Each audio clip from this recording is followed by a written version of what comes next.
Charting Toward Intimacy covers mature topics. Listener discretion is advised. In this episode, we are diving into edging, a powerful technique that can help you finally reach orgasm, make sex more comfortable, make sex more pleasurable, and even help you sync climaxes with your spouse. You're going to learn how to pursue arousal without pressure, extend intimacy, extend foreplay, extend sex, and bring more fun and unity into sex by using edging.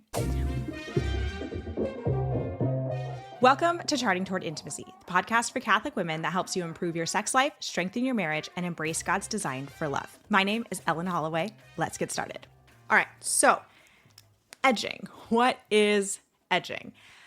Edging means that your spouse is going to stimulate you up to kind of like the point of orgasm, but you're going to actually stop before you kind of cross that threshold into orgasm. And you're going to kind of let yourself cool off, maybe for a few seconds, maybe even a few minutes. And then you're going to start getting aroused again. So your husband's going to come back and do more stimulation, oral stimulation, manual stimulation, maybe making out whatever was bringing you or whatever you want to do, and bring you up toward the point of orgasm again, and stop and let yourself cool down. And edging can be done as many times as you desire. But that's what edging is it's like you're allowing yourself to get sexually aroused and getting very close to the point of orgasm, but you actually stop before you reach orgasm. So why would we do edging? Where would edging be helpful? I want to talk about a couple of different use cases for edging.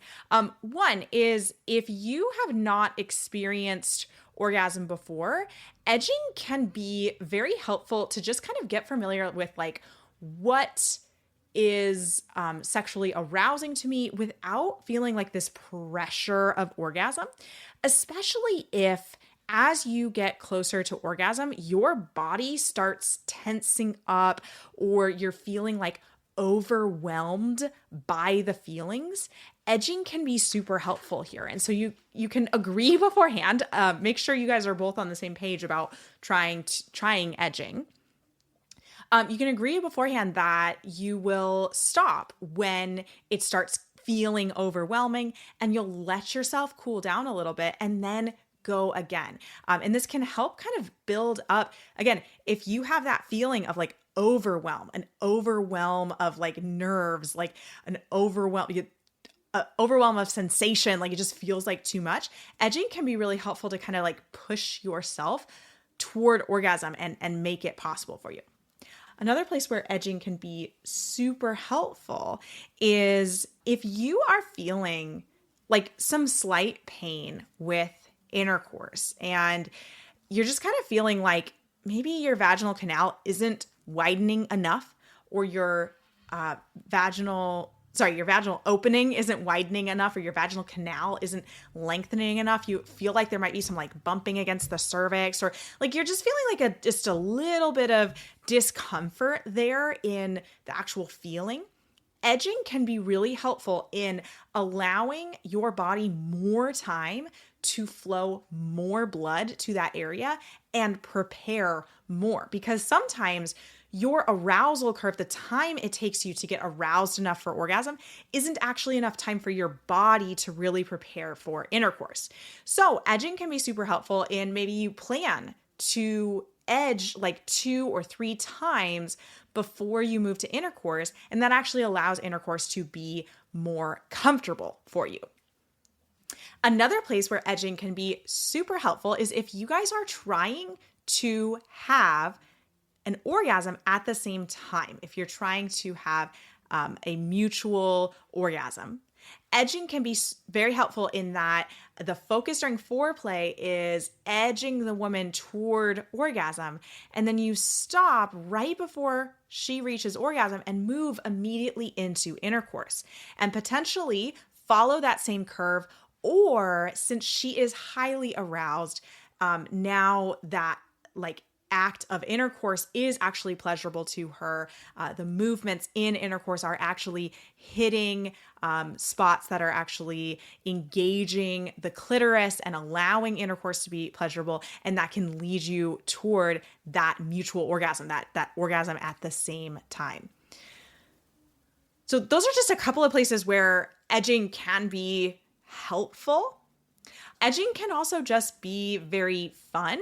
It can be a lot of fun to kind of lengthen sex. Like if you and your spouse are kind of feeling like sex doesn't really take that long and you want it to take longer, edging can be a great way to kind of allow it to take longer. Because what often happens with men and women is that once you have reached orgasm, you're kind of like, okay, well, you have that sense of completeness, you're kind of done, right? So the best way to lengthen sex and make it longer is to increase that time before orgasm. And so edging can help with that, of just kind of edging toward that orgasm. Now, a couple of cautions with edging.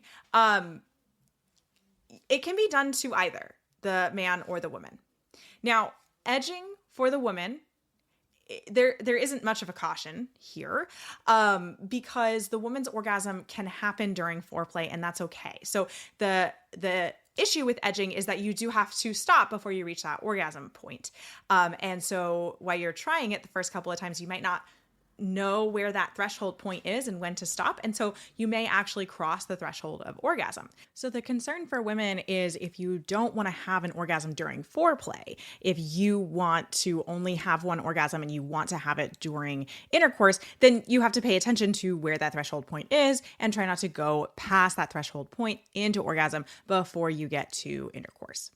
Now, the caution really lies on the men's side, because as I have talked about in previous episodes before, and you can just go and look at the episodes that I have on the morality of orgasms or the morality of foreplay, the man's orgasm has to happen during intercourse. And this is to protect the procreative possibility of the act. It is to keep the natural design of the act that is unitive and procreative. We have the physical unity, we have the procreative possibility.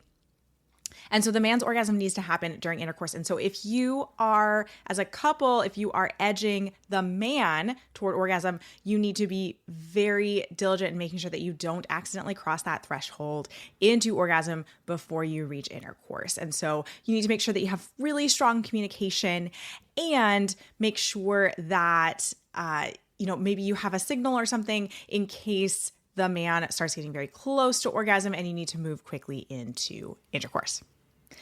Those are the main, cautions or concerns with edging. I hope that this has helped you. I hope that you give edging a try. And if it is helpful to you and makes sex more enjoyable and unitive and pleasurable, then that is wonderful. Thanks so much for listening. If you're ready to stop feeling confused or discouraged about sex and finally understand how God designed your body for real, beautiful pleasure, you need to check out the Orgasm course for Catholic women. I'll teach you the tools and the mindset you need to experience the intimacy you were made for, all deeply rooted in Catholic Church teaching. Head over to vinesandfullbloom.com/orgasm, and I'll see you inside.